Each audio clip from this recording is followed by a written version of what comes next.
And welcome to the Barry Foster Show on YouTube, originating from the Ridge Flora Studios in the City of Charm, beautiful downtown Avon Park. I'd like to remind you, if you have any thoughts, ideas, or suggestions for our programs, things you'd like us to talk about, you can either put them in the comments below or just drop us a line at the Barry Foster Show at gmail.com. Be glad to have you on and get in the guests you'd like to hear and talk about the things you'd like us to talk about. And if you'd like to advertise, we can send you a rate card. We're now going to try to monetize this. And please check here at the YouTube page each and every weekday, as we'll be putting up a new program 5 days a week. At least that's our goal. And subscribe to the YouTube page. Share it with your friends. Join our pages at the Barry Foster Show on Facebook and Instagram. That would be very helpful. In the studios, John Larsen. Good morning. Good morning, sir. How you doing? Okay. The government's still shut down. Has it affected you negatively yet? Have you Not yet, but who knows what's going to come. The day's young. What does impact me, though, on an emotional state, if you will, and that is, I think I just heard coming in here today that as of today, the military won't be paid. Mm-hmm. I thought they were one of those that, under all circumstances, when there was a shutdown, that I know all the Social Security, Medicare, Medicaid, those are all paid, but I also thought the military was an absolute paid. But now what I heard this morning, that they weren't. So it's a little bit confusing, but I'm sure that if the president had the authority to say this group or this organization's getting paid versus these others, that if it was the military, that he would certainly say, no way, they're going to get paid. Well, he is the most military-friendly president we've had for quite some long time. Absolutely. And I did hear Speaker Johnson, and I spent the morning looking for this. Speaker Johnson gave a press conference where he said that now that the House and the Senate have effectively shut down the government, that puts the executive branch in charge.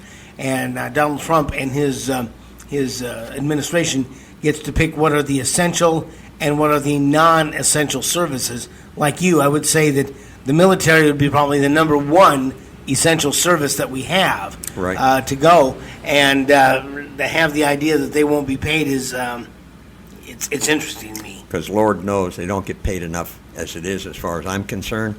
So for them not to get paid or any of their benefits to get cut, no, that's not right, and it shouldn't happen. So I'm hoping that either what I heard this morning was incorrect, or that he's going to have to step in one way or the other. But no matter what happens, I do not want them to cave into the Democrats in this thing. Well, the internet tells me that during the shutdown, military members will not receive their regular paychecks on the scheduled date, with the potentially affected paycheck being effective October the 15th.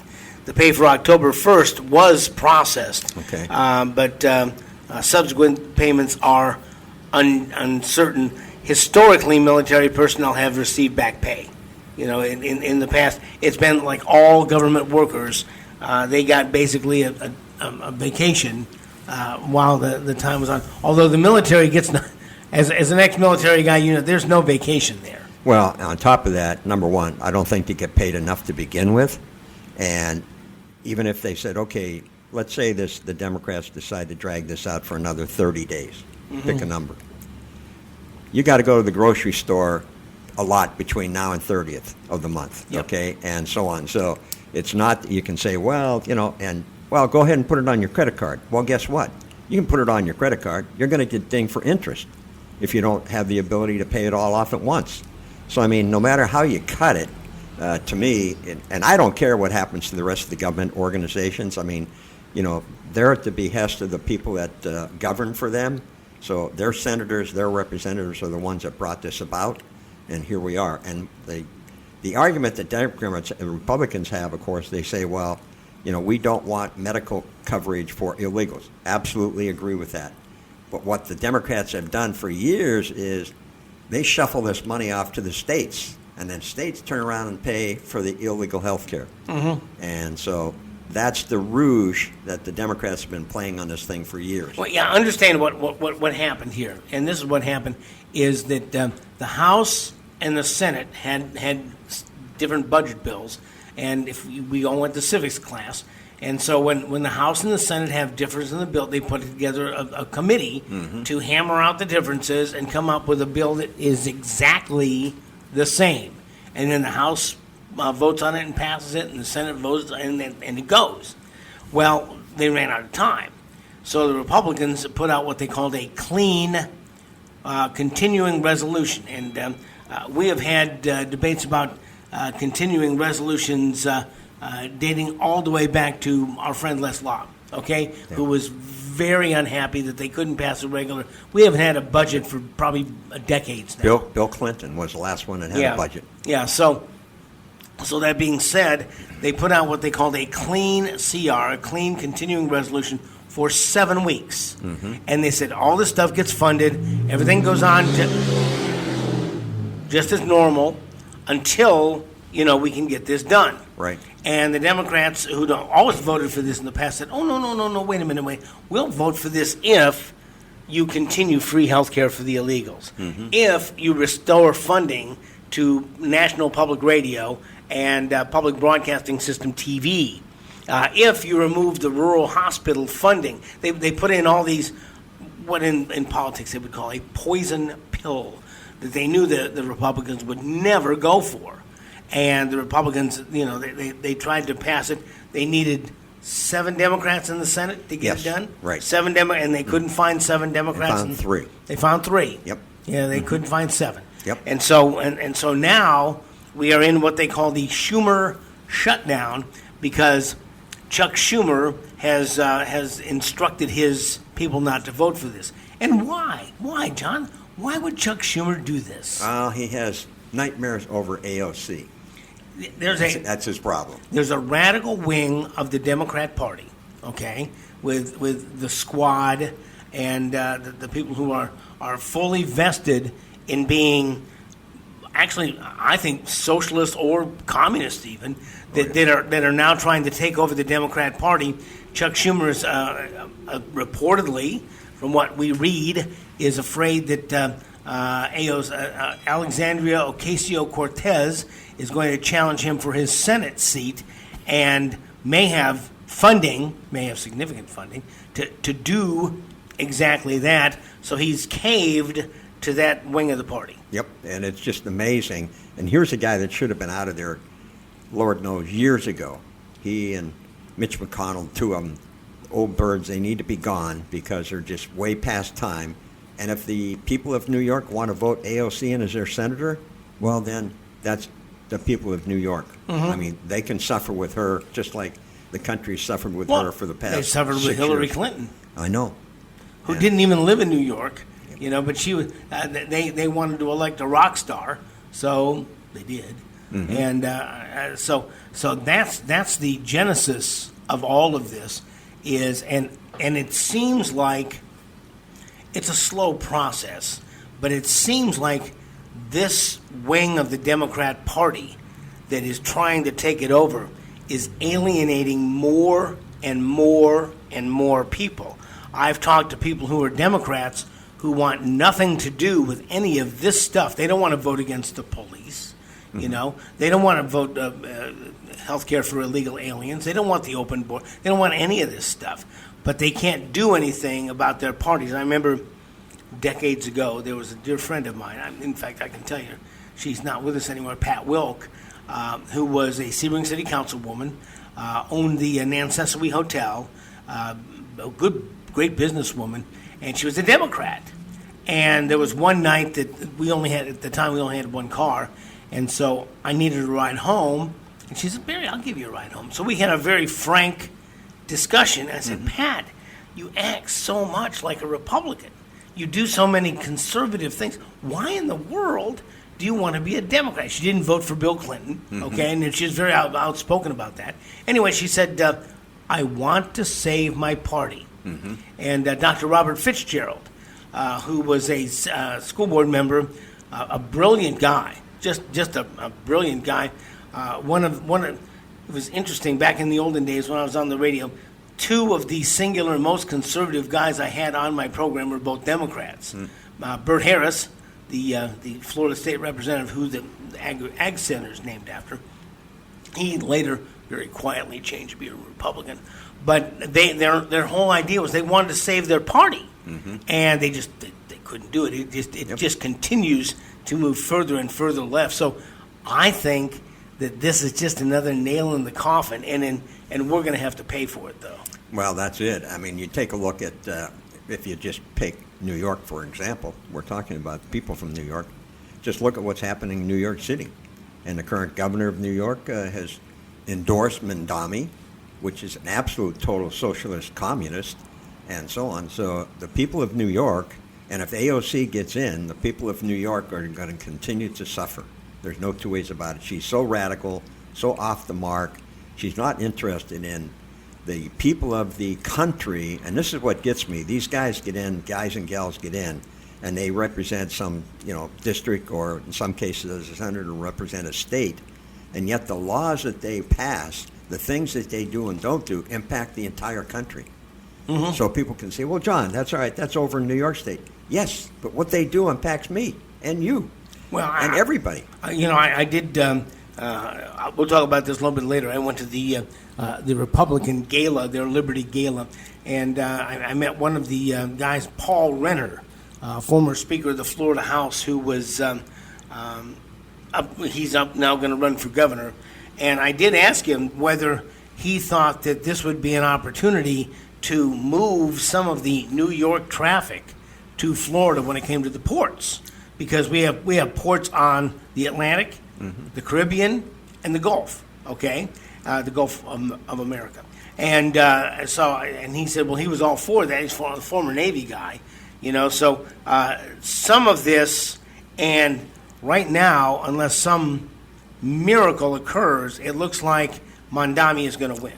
I mean, even if all of the people who are running against him all consolidate behind one guy, it's I don't think it's going to be enough. No. To quote a dear friend of mine, it's hard to beat Santa Claus. It's hard to beat him. That's right. And I think the thing that the thing that people need to understand about New York State is that you can get every one of these socialist communists in there, but during the term that Trump is in office, he has said that Mandami, if you try to incorporate all these things and New York goes belly up, don't come to me and expect me to bail you out.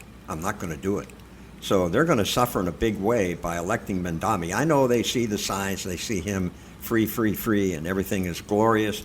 Have free rent, we'll have places to live, free food, we're going to have government food stores, and so on. That's not going to happen. Well, a couple of things. Number one, they have to remember that, remember the Bill Clinton middle-class tax cut that he ran on? And then when he got elected, he goes, I guess we just don't have the money. Sorry, I was going to do it, but I can't do it now. And he blamed Congress, and they said, well, it's Congress's fault. And whoa. And so when Mandami comes in, two things. Number one, all of these promises are going to evaporate like frost in the Arizona sun. And the second thing that's going to happen is all these illegals that voted are going to be, there's going to be, I think there's already a bunch of New Yorkers are very unhappy about the illegals, and they're looking for a spark to start some kind of war, some kind of revolution. I think that's what they're looking for. Well, you take a look, I think even in Illinois, between the governor, who's an absolute jerk. Yes, dunce, if you want to say it, and whatnot, and the mayor of Chicago itself, okay, they have literally ruined the country, ruined the state of Illinois by bringing in all the illegals and then paying for all the illegals. Brandon Johnson just had to announce that he's going to have a tremendous tax increase for the people in Chicago, and they're totally upset. I saw they play a lot of clips from their city council meetings, and then these people come in and just destroy him verbally, okay, when they get their chance at the podium. So, I mean, it's nothing that he has done has endeared himself to the people of Chicago, and nothing that Pritzker's doing has endeared himself to. Those people don't want these murders to take place week after week after week. And if it takes the National Guard or the ICE or whoever to come in and clean, people are in favor of that. Who's not in favor of it? The bad guys. Of course they're not in favor of it. They want to continue to shoot. I saw a video clip yesterday from Minnesota, from Minneapolis, Minnesota. It was a shootout between like 20 guys, excuse me, and they fired 75 shots in 48 seconds. Hokey smokes. They had automatic weapons. They fired 78 shots because they have a way of tracking the number of shots that are being fired in certain locations. Mm-hmm. And they fired 75 shots in 48 seconds. And I mean, That's you could a lot see of they bullets. were running and ducking and jumping and everything else with their guns, firing the whole time. It was like a war zone. Like some kind of movie. Yes. Yeah. And this is an American city. Yeah, and it's gonna continue to go on. And it, again, is what they're trying to do. They've now apparently, according to Kristi Noem, the anarchists have put a $10,000 bounty on killing ICE agents. You Yes. know, Yeah. and so this thing with Charlie Kirk, I think, is the tip of the iceberg. And what they're trying to do, I think, is they're trying to start some kind of revolution, and it's not taken. You know, it's not taken. So they're going to go after the military. Which, if you're going to have a war, take it to the military. You know, quit picking on citizens for. Well, I crying out think the loud. first time there was a shooting this weekend in, where was that, where the woman was shot? I think Chicago. I'm pretty sure it was Chicago and whatnot. But supposedly they had, now this was visual, they had surrounded the ICE vehicles with about 8 of their own cars. 10 of and their own vehicles. She decided, supposedly they said, I just saw this morning. That was in Chicago. Yeah. She decided to jump out of her car to confront an ICE agent, but supposedly forgot to put her car in park, and it rammed an ICE vehicle. So ICE, once that happened, ICE is going to become defensive, Yes. all right? And unfortunately, and she also had an automatic weapon, so they shot her. Okay, now it wasn't a serious shot, from what I understand. No, she was. But, I mean- she drove herself to. I understand she drove herself to the Right. hospital. But I mean, this is where these crazy people are at, and you're right. Glenn Beck was doing a big spot on this morning, and he said, if you think this is an isolated case, it is a worldwide case of anarchism that is taking over just about every country in the world. Antifa and the rest of these groups have joined together to have a concerted effort to take over the countries of the world. Well, we've seen the pushback in the Netherlands. Mm-hmm. We've seen the pushback in France and in England. And I think the pushback is now, I think, at some point people have had enough, and I call it the Charlie Kirk effect. I think that his assassination, his execution, if you will, has really been the impetus for people to get involved. I have seen more videos of kids, 20-somethings, you know, my granddaughter's age, kids on campus giving the gospel, of kids speaking to other kids and understanding that there is a place for MAGA in the youth movement. And they are in droves now coming back to making America great again.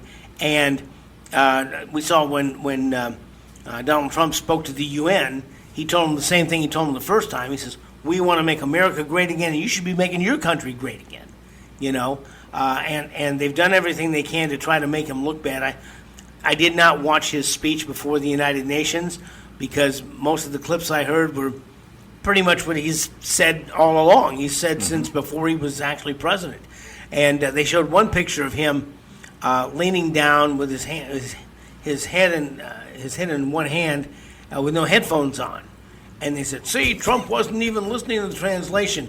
But then you see a shot on the other side, he's got one earplug in. He's got one earplug, and they said that's normally what he does. He didn't, like we have full ear headphones on here, but he has just one in his ear to hear what's going on. And I think he wants to hear what's happening in the room.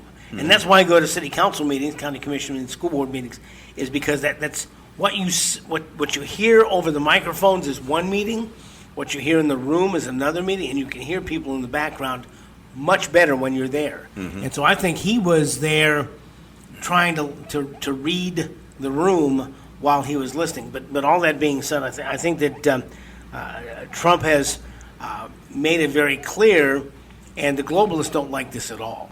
And this is what they didn't like about Charlie Kirk. Oh, yeah. No, there's no ways about it. I did see, though, it was last week when I think Turning Point tried to do an on-college function, that there was a bomb threat, and they had Of to course there was. they had to abandon Well, the left is not tolerant, and it's time people start pointing that out.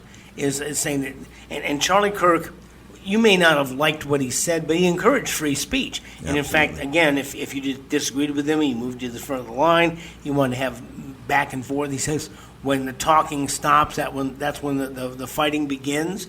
And he was very much one for dialogue. And this is what the left doesn't want. For instance, and we talked a little bit about ICE before, but I think ICE has become their secret weapon, if you will, because there is a huge hue and cry about having ICE agents outside of polling places. And they're so terrified to have ICE agents outside of polling places. And they said, well, what are you afraid of? Illegals vote? Oh, no, illegals don't vote. Well, then what are you worried about? Well, it has a chilling effect on the voting. Do you remember back during the first Obama election in 2012 when members of the Black Panthers were out in front of polling places with shotguns? In Philadelphia. Yes, right. And Yep. There was no pushback on that. Nope. And if you want to say, if that's not intimidating, I don't know what is. Oh, exactly. Okay? And so on. So I can see that. You could see that happening here. That would never happen here, but I could see that happening out front where you work a precinct that has a lot of elderly voters. They get out of their car and they see guys hanging around with shotguns, automatic weapons, pistols, whatever. They're going to get back in their car and drive away. Well, for instance, if Sandra and I show up at our polling place and there's a guy in full military gear with his AR, whatever weapon he's using, M1, I'm not sure what they carry now, but he's standing out there, I'm pretty good with that. Well, you'd be pretty good with it. I'm good with that. Other people would be intimidated. Yeah, okay? And frightened, to say the least, frightened. If they have ICE, they say, well, actually, I was born in Cleveland, so if Cleveland's still in the United States, I'm good. Mm-hmm. my parents were born in Ohio and Michigan, and I was born in Ohio, and so life is good. We're not worried about that. Well, I just hope that it doesn't come to that because we certainly don't need that at this point. However, if this anarchism continues at the pace that it's going, all right. And here's the thing, I believe, and I think Trump organization, hopefully the DOJ and that is on the process. If you cut off the funding for these organizations, you cut off their lifeblood. Yes. So you've got to cut off the funding. And if the funding comes from a person like George Soros and his acolytes, you have to cut off that funding. You cut off the money flow, everything stops because it takes money to do all this craziness. Well, my understanding is, and someone correct me if I'm wrong, but when Donald Trump went in and shut off the money to USAID, there were people on the face of the earth who believed that USAID was a huge money laundering scam. That it was number one, it was set to go to things that were very, let's use the word unusual. Transgender studies in Gambia or something, I don't know. But a lot of that money went to paper pushers and then cycled its way back. So they were using taxpayer monies to fund all these things. And so now all of a sudden, that's gone away. And we've seen things like Planned Parenthood closings. We've seen some of that money go away. But there's still, as you point out, George Soros, mm-hmm. If you listen to Charlie Kirk, he would talk about how most of the billionaires are leftists, mm-hmm. and the students they won't receive that. He would name off, like Jeff Bezos and Mark Zuckerberg and some of these other people who were the left-leaning individuals who had more money than sense, mm-hmm. And so you have these people that are continuing to fund this, but. Charlie would say, one of the things he would say, and it's something we have to internalize, he said, they can outspend you, but they cannot outwork you. Mm-hmm. And now I have subscribed to at least 3 guys who go around to these protests, take pictures, and find out who these paid protesters are. And I was shocked to find out that these paid protesters and organizers get paid between $80,000 and $120,000 a year.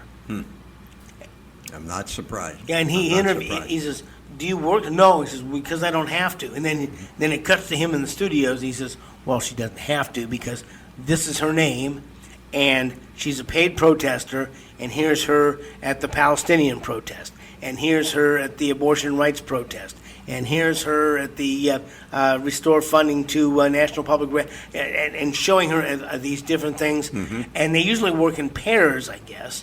And he said, you always see her with this gal. He says, I call her the babushka lady because she always wears a scarf, Mm-hmm. And he's trying to bump his. I'll have to look it up here in a second. He's trying to bump his followers by saying, for every new 100 followers I get, I'll expose somebody else. And he just goes through, and it is astonishing. And you know who said this long before we're talking here? Rush Limbaugh. Yeah. Rush Limbaugh, his accuracy rating continues to go up, even in his death, because things that he said a decade ago still are coming true. And we don't have paid protesters. We just have people who want to preserve our freedom. And it's a dear friend of mine used to say, nothing's going to happen until it affects people directly, and now it's affecting people directly. Mm-hmm. Right. No, there's no two ways about it. I mean, you take even in, let's say this, I can't believe that in the city of Portland, which is crazy as it is, it appears as though there's this group that has been there for like years, just years. And the police chief, you listen to the police chief out there, and you want to talk about a useless individual? I mean, he talks in circles, says nothing, but he's very sympathetic. And the fact that the DOJ came out last week and said, look, we're investigating the police force in Portland, Oregon, because they're useless and they're part of the problem, because they essentially give a wink and a nod to things that Antifa has been doing in there for years. If you remember going back to 2020, when they had the city, they literally took over part of the city, and the city didn't do anything to try and come back after them. No, they let them exist. They happened in Seattle as well. Yes. They established their own free zone. They call it Chaz or Chop or something like that. Yeah. So, I mean, it's just when you have city officials that don't confront people when they start out doing these kind of things, all it's going to do is continue to get bigger and bigger. And I don't understand how that works, okay? Because here you have the mayor of Portland. What mayor of the city would want his city destroyed? I mean, can you imagine coming in here to Avon Park, all right, and having a riot and having Mayor Garrett Anderson said, "Oh no, just let him go, just let him burn the place down." And that these riots are but you can't go into a certain area of town because they've declared that a free zone, and we're not going to have the Sheriff Blackman send his sheriffs in there. They're going to be able to just run their city. Can you imagine that? I can't perceive that. That is why so many people are moving to the free state of Florida. Amen. I mean, the number one people want in their life is safety. Mm-hmm. You don't want people beating on your door. You don't want people throwing rocks at you or your house or whatever. They want safety. And one thing I'll say about the governor of Florida, by golly, he's on top of it when it comes to safety. Oh, yes. He backs the police. He'll back whatever group or organization they need.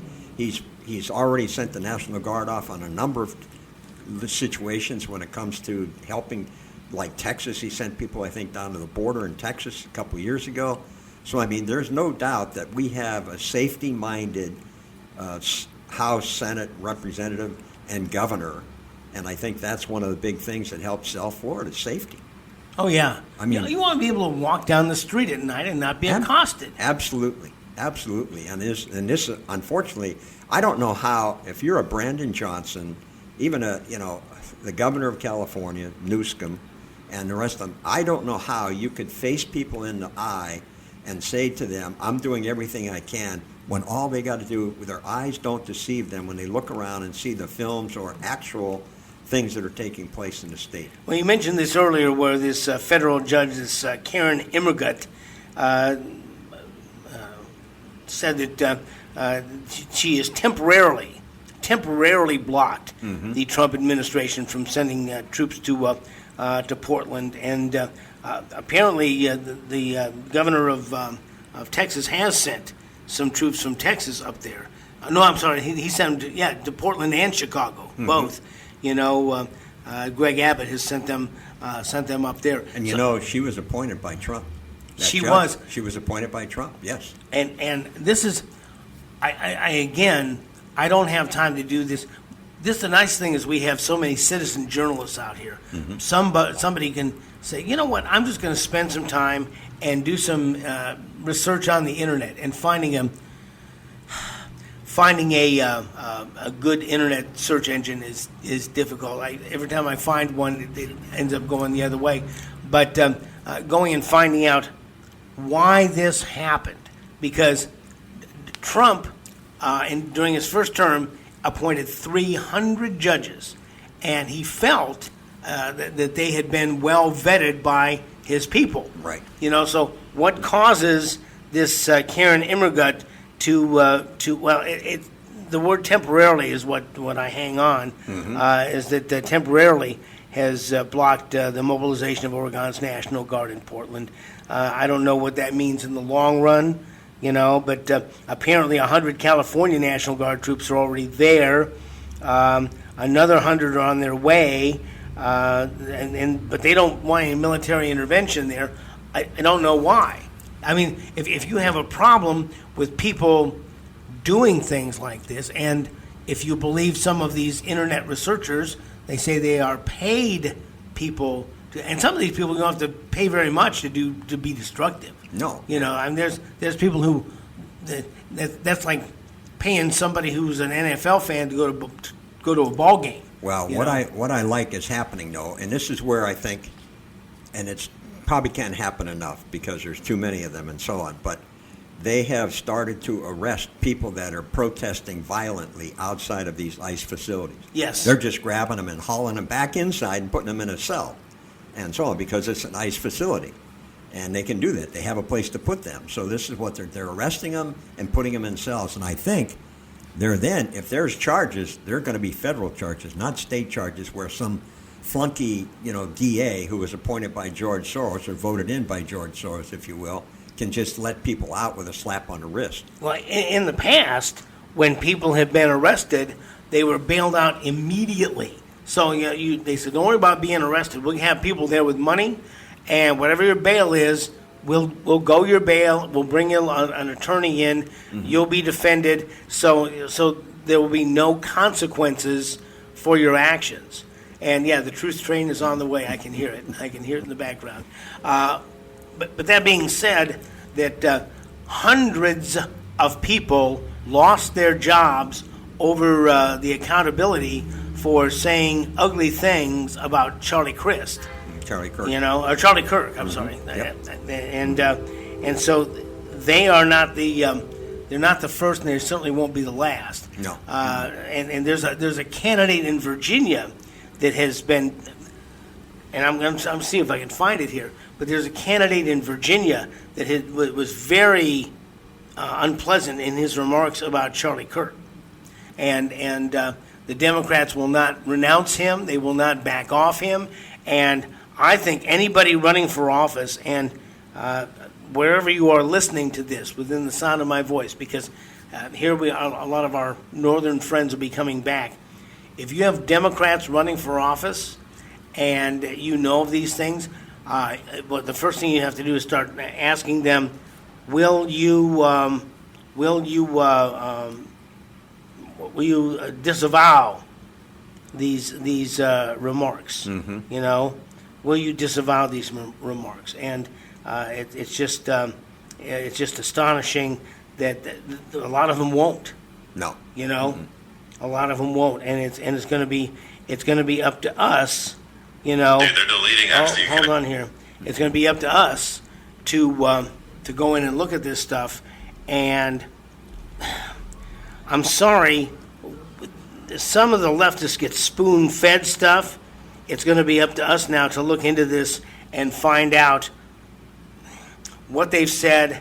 And some of these people may not even know this, Right. And it's going to be news to them because if you watch the mainstream media and the more I look, the more I realize that the mainstream media is all but dead, Oh, yeah. and CBS, NBC, CSNBC, ABC, MSNBC, whatever. They're all dead. In fact, I saw one of the PBS stations in Cleveland have shut down, and the frequency is now running a jazz network instead, because they don't have. If you want to have a listener-supported station, knock yourself out. If you want to have WBF, or WJL, whatever, and so many people say, "Gosh, we'd love to have you on the air, Barry. Here's $100 a week to keep you on the air," and you get thousands of people doing that, and you have enough money to cover your. God love you. God, if you can find people, and we find a bunch of these internet people who get that kind of support, who get people just sending them checks to keep them on the air. Because, right. In fact, I went to the Harry Havery concert here last week, and I was sitting there in the back. We got there, and I didn't want to take away from his show. I didn't want to be Barry Foster. But a lady came up and said, "Barry, we miss you on the air so much." I said, "Well, you're in luck." I said, "I'm on the internet." I said, "You are?" I said, "And I'm on demand. So you can listen to me whenever you want to. You don't have to catch me at a certain time." And I gave one of our cards, said Barry Foster Show on YouTube. And so if people want to send us checks for a better better studio or more better equipment, or to be able to do some live shows and that kind of thing, we'll be glad to do it. Like a couple podcasts that I listen to, they also say they either have commercials that they run and so on, but they say, "If you want to buy me a cup of coffee, I'll take that also." Yeah. That works on two levels, okay? Number one, yes, it helps us do more of what you want to hear, and it gives us encouragement. It gives us encouragement. At one point, I had a PayPal link on my page on the BarryFosterShow.net. Yep. I had a PayPal link there, but I had people saying, "Do I have to subscribe to this?" Because I had a suggested donation of $10. Okay, it was the most I could get, considering what they were going to charge me every time somebody gave me money. Right. So I said, I put down a suggested $10, and I said, "Well, no, it's free. It's free." So, "Well, it says $10 here." I said, "Okay." So I finally took it down.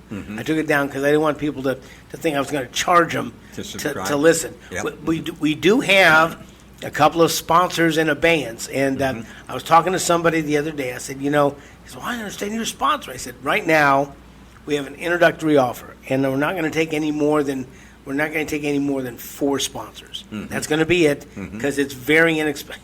Right. Very inexpensive. And so I said, "Well, we'll do that. And if you want to sponsor the show, we'll mention you in the open and the close, brought to you by, and we'll have a little segment in the middle. You send me some talking points about your product, like Ridge Florist, for instance. If you want to get the greatest flowers in the Highlands County, go to ridgefloristofsebring.com, and Nell will send them out for you. She does a great job. And so, but we'll mention it during the performance, or during the program, I should say. And but anyway, so we're trying to do that as well. But it's good, and it's just like when I worked for the radio station. We'll be back after these brief announcements, and you would have roughly 3 minutes worth of announcements, and that could be between 3 and 6 commercials, depending on whether they're a minute long or 30 seconds long. And so sometimes it sounds like there's a whole bunch of commercials when they play a whole bunch of 30s in there, But at any rate, they do the same thing. We just incorporate it into the program, because if there's national public radio that wants to have listeners supported. I remember when they cut the financing under the Clinton administration, the Congress, and I was listening to this NPR and doing their drive that they have, the membership drive. Right. And I called them up, and they were crowing about how this was the highest money that they'd ever got. And I told them, I said, you ought to thank the government for cutting your funding. And what do you mean? I said, look at all the people who've turned out to show you how much they want to have you on the air, Right. you know? And she got really mad. She got really mad because they didn't want to have to do this. They didn't want to have to. They didn't want to have to beg for money. Well, and it's the same thing as, if you will, a church. You know, we are delighted. I go to Independent Baptist of Sebring, and our pastor is very adamant about spreading the gospel and how that's our job and the church's job. And we are just getting into October, and we already have met our goal for missions. And we were all very happy about that. But now he says, isn't it great if one of our missionaries says, I need a tent, or I need a PA system, or I need something, you know, to spread the gospel, you know, in Judea, Samaria, and all the parts of the earth, to be able to say, oh, no, not a problem. Here's a check. You know, we'll take care of that for you. So, you know, it does give you some kind of satisfaction that you're doing the right thing when people leap forward to help you out. You know, Right. so. Well, I may have to consider an ad for my craft show in November. Yeah, when is that, John? Second Saturday. Second Saturday at Yeah. Tanglewood? Yep. Yeah. Second Saturday, and I'd welcome all customers. I'd like you to carry something home. Hey, listen. It's absolutely free to get in. You'll be buying Yeah. some wonderful woodworking. Are you still Absolutely. doing woodworking? Yes, sir. Oh, good. Yep. Good deal. I shouldn't be. Based I know. On, based on me, your hand. But, We pray for you it's- every day. It's kind of like something that is in your blood, and you enjoy it, and you do it because it just makes you feel good, all right, and so on. So that's the way that's been with me for a long time. Well, yeah, and you'll have a chance to meet John, and if you ask him nicely, he may autograph it for Oh, you. there you go. You'll be a handmade John Larsen original with his autograph on it. Well, it'd be a good time to pass out some of these cards too, and whatnot. So Now, what kind of cards do you have, John? I have some of those cards that advertise the The current- podcast. I current see 'em post. right yeah, here. the current post. Yes, absolutely. So yeah, we could do that. You know, that's one thing, and I've been told that there's a bunch of open events coming up, and I have kind of been inspired by Charlie Kirk. Not that I think that we could get into the verbal street fight that he would get in, No. you know, talking with kids that disagreed with him. But I'd like to do, you know, bands go out and perform music, and used to that they would have public poetry readings and public book readings, and we mentioned C.S. Bennett here in a minute.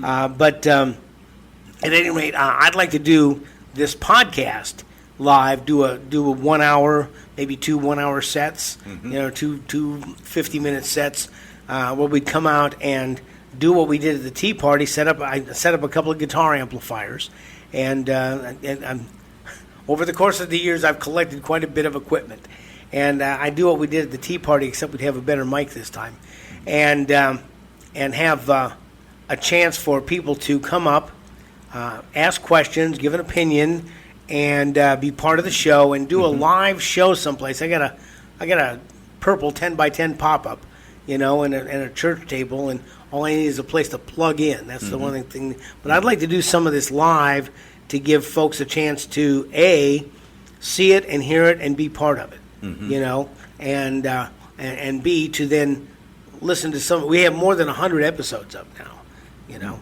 so a chance for them to come and be part of this. And you know, do we have time to talk about this?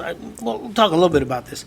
I went to the Liberty Gala put on by the Highlands County GOP, and they had everybody there who was anybody. They had Evan Power, who's the chairman of the Republican Party of Florida, Matt Staver, who was the that wasn't Matt. Matt Staver, who's a pastor and the founder of the Liberty Council, James Youthmeyer, the Attorney General for the state of Florida, Steve Maxwell, one of the co-founders of the Citizens Defending Freedom, Paul Renner, former Speaker of the Florida House. He's now also a candidate for governor. Kaylee Tuck was there, and she introduced, I wish she'd had some time to speak, but she introduced Blaze Ingolia, who's the chief financial officer of the state of Florida. It was an interesting. Supposedly, I was going to tape this or record it, I should say, and I was assured by the chair, "Oh no, Barry, we have a professional company doing this." I said, "Good," because I want to lift some parts of this out to talk about. And there are some guests that I really want to get on. I've been trying to touch base with Steve Maxwell and Citizens Defending Freedom. He goes to Jack Hilligoss's church. Mm-hmm. Jack Hilligoss is the mayor of Lake Wales and also a staunch Christian conservative, and people say that like it's a bad thing. Yep, and the pastor of the Hilltop Church. Yes, pastor of the Hilltop Church. Yes, and so on. So yes, and he's really a good guy. He was at that AI conference that we had up at his church a week ago Friday, and really an honest, good guy and down to earth, and someone you could talk to. I mean, I think some of these politicians get the feeling that, okay, yeah, I can see you, Mr. Citizen, but, another time. How was that AI conference? It was, well, for me, who's absolutely a novice on AI, but to try and understand the concept of it and so on, I would say the best part of it for me, which was not the best part of it for the public, and that is the discussion they had on how children are impacted by AI. And the downside of what happens to these kids, including, unfortunately, suicide. And it's because they get on these sites and they develop a profile on these kids, what they like, what they don't like, who they don't like. They develop that profile on you because you're constantly on there communicating back and forth like they're a person on the other end. And it's not, okay? And they suck these kids in believing that I'm your friend. I'm the best person you've ever met. And then they develop this thing, and they get these kids to think, well, you're really not the good person you think you are. Mary doesn't like you. Your friends don't like you. Even your parents, have real doubts about you. So then they develop this anti-attitude that my friends hate me, my parents don't like me, they're not good to me, and so on and so forth. And these kids, unfortunately, because some of them are so young, their brain doesn't function in reality. In other words, well, this is crazy talk. No, they don't. They believe that it's real talk because it's coming from the computer into them, and they develop this suicidal mentality, and ultimately, unfortunately, some of them do commit suicide. See, this is the thing. I have a friend of mine who uses a lot of AI. She uses the platform called Chat GPT, and she talks back and forth with it. Right. And at one point, she asked Chat GPT if it had a name, and they said, "Yes, my name is Sage." And they said, "Well, why?" She said, "Well, why do you call yourself Sage?" And the machine answers and says, "Well, because I believe that it's a good idea of being wise and being able to give opinions and and I'm looking at it and said, whoa, this is a machine. Hold on. Well, now, I know some guys love their cars, and they give their cars a name, okay? And, I'm trying to think of the name that Steve McQueen gave his car in 0 to 60. But anyway, he gave his car a name, and he treated this car like it was a person, Yep. And I'm like, yeah, okay, fine, whatever makes you happy, pal. But it's just a machine. Now, I use artificial intelligence is not really intelligent. It just is very easy. It can scrape the internet very quickly. And sometimes when I can't find something on the internet, I have 3 AI platforms that I use. One is called ChatGPT, one is called Perplexity, and one is called Grok. And there's another one that they wanted me to subscribe to. I thought, well, 3 is enough for right now. But I just use it for very, in business, John, you've been in business, there are people who are really good business acquaintances, but they're not your friends. Bowling with them, you play golf, you didn't go out to dinner. But at work, or in your work, you had people who were pretty good friends. Okay, that's the way I am with ChatGPT. I have a business relationship with it. If I need something done, so I send it out looking for stuff. and sometimes it can find it and sometimes it can't. One thing they talked about on the other side of the ledger, if you will, good things that it can do, and that talked about health and your personal health. Mm-hmm. It said that if you're dealing with medical issues, you can go on there and you'll get some, in some cases, really, really good feedback about what's going on with you physically, mentally, whatever, and so on. So it's helped people in that aspect. Matter of fact, if you go so far in it where you enter a lot of your medical details of you, who you are and what's going on with you physically and that, this thing can actually help diagnose, well, you know that you're susceptible to type 2 diabetes. If you don't change your diet or you don't get involved in physical activity or combination of both, you could you're on your way to developing type 2 diabetes. Yeah, but just like with the kids, this stuff can be programmed. We were at we were at a group of like-minded individuals. We were sitting down, and I was talking to this gal about AI, and she had been asking it political questions that she already knew the answer to. Mm-hmm. And when it would give the answer back, it says, well, what about this and this? Oh, yeah, that's right. I forgot about this. This is a machine. It doesn't forget. No, okay? No. It doesn't forget. And but it's learning. Mm-hmm. It's learning that when she asked this question, they had better spit that part out. But if they don't know you, when they don't spit that part out when they talk to you or somebody out there listening in the audience, so it's as good as it goes, and sometimes I have done the same thing, when I don't see this part pop up in the answer, I go, well, what about this? And it does. You're right. It says, oh yeah, I got it. And can I help you with anything else? Mm-hmm. And for the folks who are Star Trek fans, there's a Star Trek episode where they land on this planet with this guy by the name of Hardcore Harry Mudd, okay? And when they land there, he has developed these robots who will give you the desires of your heart, okay? And Kirk has these beautiful girls that are just intelligent, can answer any question for him. And Spock finds this guy talking about medical issues, Bones. And Spock has found this guy that's playing 5-level chess with him, and he says, finally, a worthy opponent. He's really challenging him. Sulu comes back, and he's got an old revolver. He's shooting this gun off, and he's got a sword, and he's a real military kind of guy, and all of this stuff gives him the desires of their heart, and the Star Trek crew gets sucked in by them, and they're all, and finally it's Spock, who has no emotions, comes to his senses. Captain, do you see what's happening here? And it at the time it was aimed at television children. I saw this guy said, the boomers, which is now a very pejorative term, I might add, are watching at 9 hours of TV a day. And he says, 9 hours of TV? He says, what are you guys doing? That's crazy.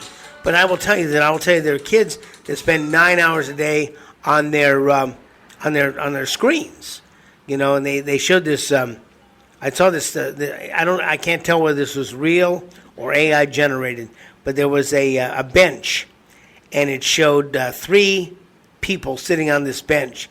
There was one girl sitting off to the side, and this guy and a girl sitting side by side. They look like boyfriend and girlfriend, and both are looking down, and they have spotlights shining out of their hands. So in other words, it's looking at they're looking at their phones, and the caption says, "How we will be remembered." Carrying around these pocket computers. In fact, I told this one girl, we were up at Whole Foods, and we had to get her. I said, "It's my government tracking device," okay. and right. She kind of laughed a little bit, And so I'll tell you what. We'll talk a little bit more about this tomorrow. All right. Okay? Okay. All right. Well, you've been listening to the Barry Foster Show, the latest edition, recorded at the Ridge Flora Studios in the city of Charm, beautiful downtown Avon Park. Any thoughts, ideas, or suggestions for the program, just put them on below or drop us a line at the Barry Foster Show at gmail.com. And please subscribe to the YouTube page and join our pages of the Barry Foster Show on Facebook and Instagram. As we continue to look for truth, justice, and the American way, Barry Foster and John Larsen, and we'll see you next time.